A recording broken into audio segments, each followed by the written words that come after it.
चलिए शुरू करते हैं। आज हमारी नई एक्सरसाइज है, ठीक है, 3.3 क्लास 12th की, ठीक है ना। तो उसमें आज हम कंसेप्ट सीखेंगे केवल, है ना। आज हम केवल कंसेप्ट सीखेंगे क्या क्या है। ये जो एक्सरसाइज है इसमें हम आव्यूहों का परिवर्त सीखेंगे, ट्रांसपोज सीखेंगे। ट्रांसपोज ऑफ मैट्रिक्स यानी आव्यूह का परिवर्त, आव्यूह का परिवर्त,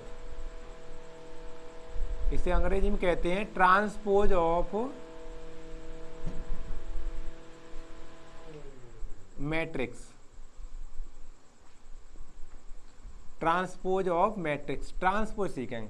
यानी मैं आपको बताऊं, किसी भी आव्यूह की रो को तो कॉलम बना दें और कॉलम को रो बना दें, तो जो प्राप्त आव्यूह होगा वही हमारा उस आव्यूह का परिवर्त होगा, ट्रांसपोज होगा। ठीक है, आ रही बात समझ नहीं आ रही है? यानी रो और कॉलम का एक्सचेंज, बदलना, रो से कॉलम को एक्सचेंज कर दें, जो हमें आव्यूह प्राप्त होगा वही हमारा क्या होगा, अपना परिवर्त आव्यूह होगा। उसको परिवर्त आव्यूह को देखो ए डैश से या फिर टी से डिनोट कर देते। कैसे? अगर हमारा आव्यूह ए है तो उसका परिवर्त लिखना है तो ए डैश लिखना है, ये ए का परिवर्त हो गया, या फिर इसको ए टी से लिखना है, ए की पावर टी से, ऐसे।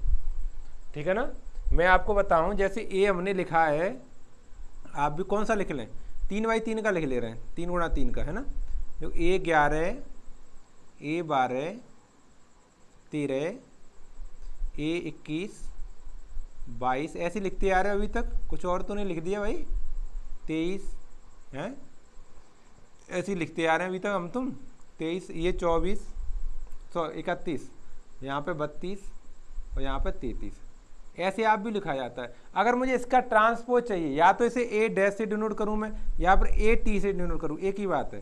तो इसका ट्रांसपोज करूँ क्या होगा, ये जो लेटी हुई रो है इसको मैं खड़ा कर दूंगा, यानी ए 11, 12, 13 लिखे, उसको मैं खड़े करके लिखूंगा, ए 11, ए 12, ए 13, ऐसे लिखूंगा।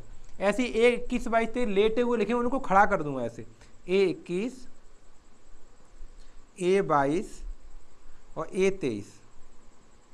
ठीक है ना। ऐसे ही ए 31, 32, 33, इसको जो लेटा हुआ इसको खड़ा कर देंगे, यानी ए 31 यहाँ पर 31 लिखेंगे, ए 32 यहाँ पर 32 लिखेंगे और ए 33 यहाँ 33 लिखेंगे। ये हमारा ट्रांसपोज होता है। ठीक है ना।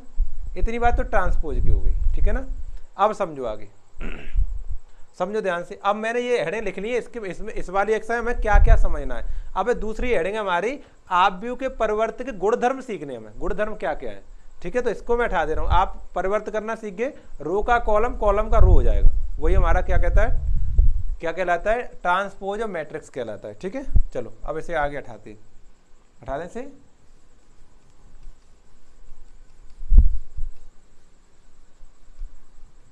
चलो अब हम सीखेंगे आव्यूह के गुणधर्म, परिवर्त के गुणधर्म।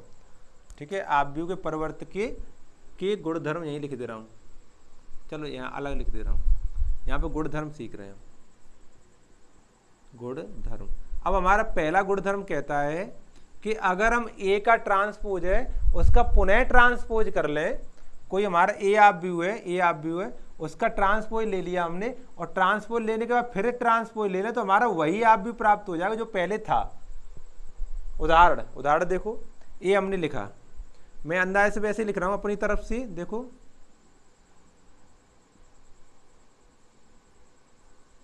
ये मैंने लिख दिया आव्यूह। ठीक है ना।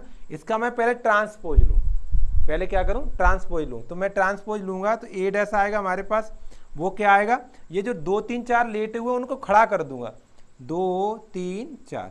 ये 1, 2, 0 लेटा हुआ उसको खड़ा कर दूंगा, 1, 2, 0। ठीक है, 1, 2, 4 लेटा हुआ उसको खड़ा कर दूंगा, 1, 2, 4।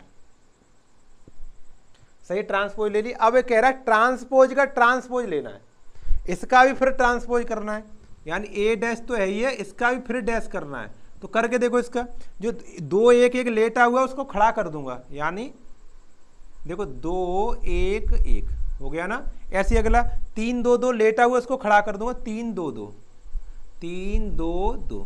ऐसे इधर देखो 4, 0, 4 को जो लेटा हुआ उसको खड़ा करूंगा, 4 और 0 और 4। देखो मिलाओ, ए मैट्रिक्स मिलाओ, पहले जो दी थी वो, इस वाले को मिलाओ, तो यानी ए डैश और ए का जो आव्यूह आएगा वो ए ही आ जाएगा। आगे बात समझ में, मैंने आपको उदाहरण से समझा दिया ये। ठीक, बात क्लियर? चलो पहला गुणधर्म, अब दूसरा देखेंगे। पहला हो गया ना, इसको हटा दें, अब दूसरा देखो। अब हमारा दूसरा गुणधर्म है, अगर आपने गुणधर्म सीख ली तो आप एक्सरसाइज अपने आप से कर लोगे, आपको जरूरत नहीं पड़ेगी कि आपको कुछ समझाना पड़े, अपने आप से कर लोगे सारे क्वेश्चन। के ए का आप भी क्या कहते हैं ट्रांसपोज है, ठीक है। अब हमें प्रूव करके लाना है, तो के का मल्टीप्लाई हो जाएगा ए के ट्रांसपोज पर, ठीक है। तो अब फिर वही मान लेंगे, हमें मल्टीप्लाई करना है ना, मल्टीप्लाई करना है तो क्या करें, ऐसा कर ले रहे हैं, छोटा आप भी मान ले रहे हैं, 2/2 का मान लेते हैं, ठीक है ना, आसान हो जाएगा, थोड़ा जल्दी जल्दी हो जाएगा, ठीक है। समझाने तो ए बराबर मैंने 2/2 का मान लिया, 2 गुणा 2 का, कोटि हमने माने 2 गुणा 2, यानी यहाँ पर लिख दिए 1 2, यहाँ पर 3 और 0, ये हमने लिख ली। इसमें मैं के से गुणा कर रहा हूँ, के से यानी किसी भी संख्या से गुणा कर दूं मैं, चलो मैं के से ही कर दे रहा हूँ, सब छोड़ो, यहाँ से मैं के से मैंने गुणा कर दिया। जब मैं इसमें के से गुणा करूंगा सबके पास के पहुंच जाएगा। देखो कैसे होगा गुणा, करके दिखाऊं, यहां पर के कम के, और यहां पर 2 के, यहां पर 3 के, यहां पर 0, ऐसी हो जाएगा ना। अब इसका मैं ट्रांसपोज लूं, के ए आ गया ना इधर, इसका मैं ट्रांसपोज लूं, इसका मैं ट्रांसपोज लूंगा तो जो खड़ा लेटा हुआ उसको खड़ा कर दूंगा, यानी के और 2 के, ठीक है, और यहाँ पे 3 के, यहाँ पर 0, ठीक है ना, इतना हो गया। अब इसमें से मैं क्या कर लूँ, के को कॉमन ले लूँ, इसमें से क्या कर लूँ मैं, के को कॉमन लूँ। देखो के ए का डैश तो है ये, इसमें के कॉमन ले लूँगा तो रह जाएगा मेरे पास 1 के कम के, यहाँ पर 3 और यहाँ पर 2, यहाँ पर 0, ठीक है ना। ये क्या है, ये समझना है, ये हमारा अगर मैं ए का डायरेक्ट ए डैश ज्ञात करता इसका, तो मेरा आता, देखो जो 1 2 लेटा हुआ उसको मैं खड़ा कर देता, 3 2 लेटा हुआ उसको मैं खड़ा कर देता। देखो ये वाला मैच कर रहा है, यानी ये उत्तर ए डैश का है, या कह सकते हैं के ए का जो डैश लिया था आपने वो के ए डैश के बराबर आया है, ठीक है ना। ये पहला गुणधर्म है। अगर किसी संख्या से गुणा करके उसका ट्रांसपोज ले लें तो वो संख्या क्या कहते हैं उसको कॉमन लेके आ सकते, वो गुणांक में आ सकता है, ठीक है ना, वो गुणांक में आ जाएगा, ए डैश बना रहेगा अपना, उसका परिवर्त बना रहेगा, ठीक है ना। इसको हटा दें, ये गुणधर्म कौन सा था अपना, दूसरा। अब तीसरा देखें, गुणधर्म में 4 गुणधर्म, इसमें चारों को एक एक करके देखते हैं। देखो अब हमारा तीसरा गुणधर्म ये कह रहा है कि a प्लस बी का जो ट्रांसपोज है वो वही है जो a ट्रांसपोज बी ट्रांसपोज है ना। a प्लस बी का ट्रांसपोज है वो वही है जो a transpose plus b transpose है। तो मैं a और b दो आप भी मान ले रहा हूं अपनी तरफ से, और छोटे छोटे मानूंगा 2/2 का, जल्दी हो जाए, मैं आपको समझाना ही तो है। उदाहरण लेके देखो 1 2 3 4, ये तो मैंने a मान लिया है ना, और यहाँ पर b मान लेता हूँ, यहाँ पर 1 0 और 3 5 ये मान लिया मैंने, ठीक है ना, इतना। अब मैं यहीं पर ये ज्ञात कर ले रहा हूँ a डैश, a का ट्रांसपोज ले रहा हूँ यहीं, क्या 1 2 तो ये खड़े हो जाएंगे, 1 2 ऐसे आ जाएगा, 3 4 रो है उसका कॉलम हो जाएगा, ऐसे हो गया ना, 3 4 हो गए। ऐसे b डैश ज्ञात कर ले रहा हूँ मैं, b डैश ज्ञात करूंगा तो 0 1 जो लेटा हुआ उसको ऐसे खड़ा कर दूंगा, 3 5 ऐसे लेटा हुआ उसको खड़ा कर दूंगा ऐसे, सही है ना, ये b डैश आ गया। अब हमें क्या प्रूव करना है, अब हमें प्रूव करना ए बी डैश का ट्रांसपोज है ना। तो ए बी डैश का a प्लस बी करना पड़ेगा मुझे पहले, ए बी, तो a को लिखना पड़ेगा यहाँ से 1 2 3 4, ठीक है ना, ए बी लिख लिया, a लिख लिया प्लस। अब यहाँ से मुझे b लिखना पड़ेगा 1 0 और 3 और 5, ये लिख लिया। इन दोनों को मैं ऐड करूंगा, अब इन दोनों क्या करूंगा, ऐड करूंगा। देखो 1 और 1 कितना हो गया 2, 2 और 0 कितना हो गया 2, 3 और 3 कितना हो गया 6, और 4 5 कितना होगा 9। अब इसका मैं ट्रांसपोज ले लूं, अब इसका क्या कर लूं मैं, ट्रांसपोज a प्लस बी का ट्रांसपोज लूं मैं, तो ये क्या हो जाएगा, जो 2 2 लिखा है इसको ऐसे करके खड़ा कर दूंगा, रो का कॉलम, कॉलम का 9 कर दूंगा, ऐसे हो गया। ये मेरा लेफ्ट हैंड साइड मैंने ये ज्ञात कर लिया। अब राइट हैंड साइड है मेरा a डैश और b डैश दोनों का योगफल। तो a डैश देखो मेरे पास ये है, a का ट्रांसपोज 1 और 3 2 और 4 और प्लस बी ट्रांसपोज मेरे पास ये है 1 और 3 और 0 और 5। सही लिखा है मैंने भाई? हाँ सही है। अब इनको ऐड करो, देखो ए डैश प्लस बी डैश, देखो 1 और 1 कितना हो गया? 2 हो गया, और 3 और 3 कितने हो गए? 6 हो गए। 2 और 0 कितने हो गए? 2 हो गए। 4 5 9 हो गया। देखो मिलाओ, ये मैंने इक्वेशन फर्स्ट लिख दिया, ये इक्वेशन मैंने सेकंड लिख दिया। देखो मिलाओ, दोनों बराबर है कि नहीं? ए प्लस बी का डैश ट्रांसपोज ये वाला आप भी, और ए डैश बी डैश, ए का ट्रांसपोज प्लस बी का ट्रांस, दोनों बराबर है कि नहीं? ये दोनों बराबर। समीकरण 1 2 से दोनों कैसे हैं? बराबर है। समीकरण 1 हुआ 2 से ए प्लस बी का ट्रांसपोज और ए डैश ए का ट्रांसपोज प्लस बी का ट्रांसपोज, दोनों कैसे हैं? बराबर है। ठीक है, यही हमारा तीसरा गुणधर्म था। ठीक है, चलो इसको अब मैं हटा दे रहा हूं, है ना। अब देखो हमें चौथा ज्ञात करना है। चौथा हमारा गुणधर्म इसमें वो ये है, ये गुणधर्मों से हमारे बहुत सारे क्वेश्चन अलोंग एक्सरसाइज में बहुत सारे क्वेश्चन हैं, वो हमारे गुणधर्मों से हल हो जाएंगे। ठीक है, इसलिए मैंने ये आपको पहले कराए हैं। चलो देखो, हमारा चौथा गुणधर्म है कि अगर ए और बी का ट्रांसपोज लिया जाए और बी ट्रांसपोज ए से ट्रांसपोज मल्टीप्लाई किया जाए तो हमारा आंसर बराबर आएगा। यानी ए बी, आप भी कुछ भी मान ले रहे हैं हम, ए का आप भी मान ले, 2/2 का ही मान है, जल्दी हो जाएगा। 1 और 2 0 और 3, ये तो मैंने ए मान लिया। बी यहाँ पर मान ले रहे हैं, यहाँ पर माने 2 0 3 1, ये हमने बी मान लिया। ठीक है, ऐसे अंदर से मान लिए, कोई ऐसा नहीं फिक्स नहीं। ठीक है, अच्छा अब हमें इसका ट्रांसपोज भी ले ले रहे हैं, यही ट्रांसपोज करते। ए का ट्रांसपोज क्या होगा? 1 2 लेटा हुआ है उसको कॉलम में कर देंगे, 0 3 है उसको कॉलम में कर देंगे ऐसे। बी ट्रांसपोज क्या होगा? 2 0 है तो उसको इस तरह से कर देंगे और 3 1 ऐसे कर देंगे। ठीक है, ये ट्रांसपोज आ गए। तो हमें लेफ्ट हैंड साइड में तो पहले दोनों का मल्टीप्लाई करके, ए और बी का मल्टीप्लाई करके ट्रांसपोज लेना है, और राइट हैंड साइड में ए और ट्रांसपोज और बी का दोनों मल्टीप्लाई करना है इधर। तो चलो कराएंगे, पहले हमें ए भी करते हैं। पहले क्या करते हैं? ए भी करते हैं। तो ए पहले लिखेंगे सबसे पहले। ए हमारा 1 और 2 और ये 0 और 3, ठीक है ना। और बी लिखो यहाँ पे, बी हमारा 2 0 और 3 और 1, सही है ना। इस तरह अब इसका मल्टीप्लाई करना है, हमें क्या करना है? मल्टीप्लाई। देखो ए बी बराबर रो का कॉलम में, इस रो का इस कॉलम में करें तो 1 दूनी 2, यहाँ पर 2 आएगा, और 2 तिया 6 प्लस का 6 आएगा। ऐसी अब इसी रो का दूसरे वाले कॉलम में 1 का 0 में करें 0 आएगा, 2 का 1 में करें प्लस के 2 आएंगे।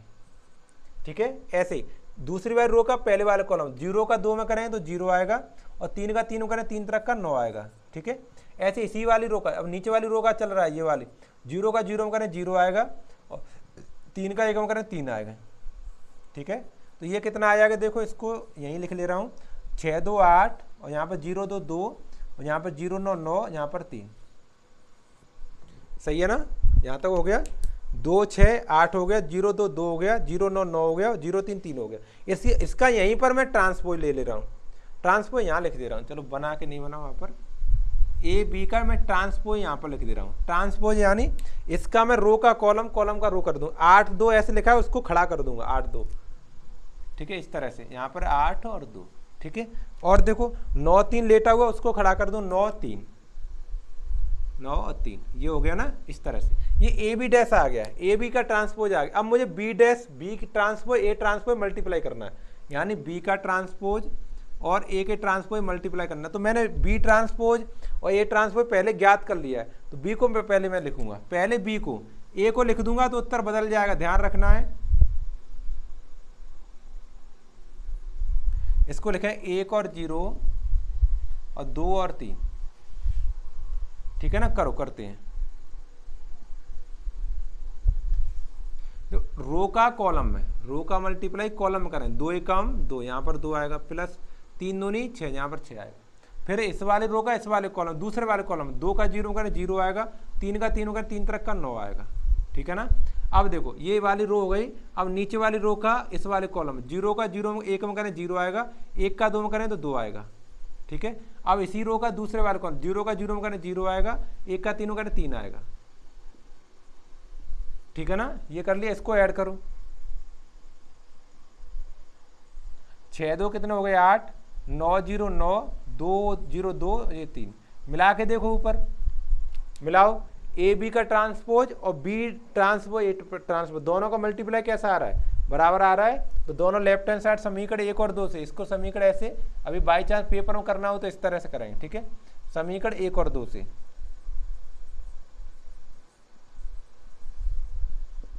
दो से क्या कहते हैं, ए बी का ट्रांसपोज बराबर बी का ट्रांसपोज ए का ट्रांसपोज, ऐसे बराबर आएगा, ठीक है, ये हमारा चौथा गुणधर्म था, 4 ही गुणधर्म, चारों गुणधर्म आपके हो गए, ठीक है। एक और बात रह गई इसमें, इस वाली एक्सरसाइज सीखने के लिए एक और बात है, उसको और सीखो, ठीक है।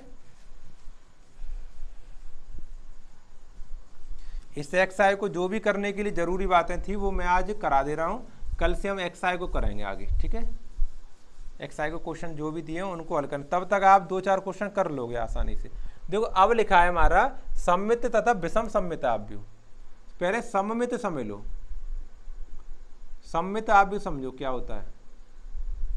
सममित वो होता है कि उसका ट्रांसपोज लें हम, उस आव्यूह का ट्रांसपोज लें और वही आव्यूह प्राप्त हो तो वो सममित होगा। यानी ए आव्यूह है, ए का ट्रांसपोज लें और ए ही प्राप्त हो हमें तो वो सममित आव्यूह होगा, ठीक है ना। ऐसे बहुत सारे होते हैं, यानी आप और भी कह सकते हैं कि अगर ए आई जे है, ठीक है, उसका ट्रांसपोज लूँ तो हमारा ए आई जे ही प्राप्त हो, ठीक है ना, तो हमारा क्या होगा, क्या हुआ, सममित आव्यूह होगा, ठीक है ना। अब देखो एक उदाहरण मैंने लिख लिया, उदाहरण पहले से, ये हमारा एग्जाम्पल लिखा नहीं, मुझे कई काफ़ी सोचा, वैसे कुछ नहीं है, विकर्णवत बराबर कर दो तो हाल समव्यूह आव्यूह होता है, सम्मित हो जाता है, ठीक है ना। ये है मेरा, ठीक है ना, ये आप भी लिखा है मैंने, इसका मैं ट्रांसपोज ले रहा हूँ, देखो मैंने ट्रांसपोज लिया, ये जो रिलेटिव रो है √3 2 3, तो इसको मैं खड़ा कर दूंगा, इसको क्या कर दूंगा, खड़ा, √3 और 2 और 3, ठीक है। ये 2 - 1 लिखा है, 2 - 1 और 1, इसको खड़ा कर दिया, 3 - 1 1 लिखा है, 3 - 1 1, अब मिला के देखो, मिलाओ, ये ए के आव्यूह में इसके आव्यूह कोई अंतर है, कोई नहीं, यानी ए का ट्रांसपोज ए के बराबर ही है, तो ये सममित आव्यूह है, ठीक है ना। अगर ये बराबर ना आए तो विषम सममित आव्यूह होगा, क्या होगा, वो विषम सममित आव्यूह होगा,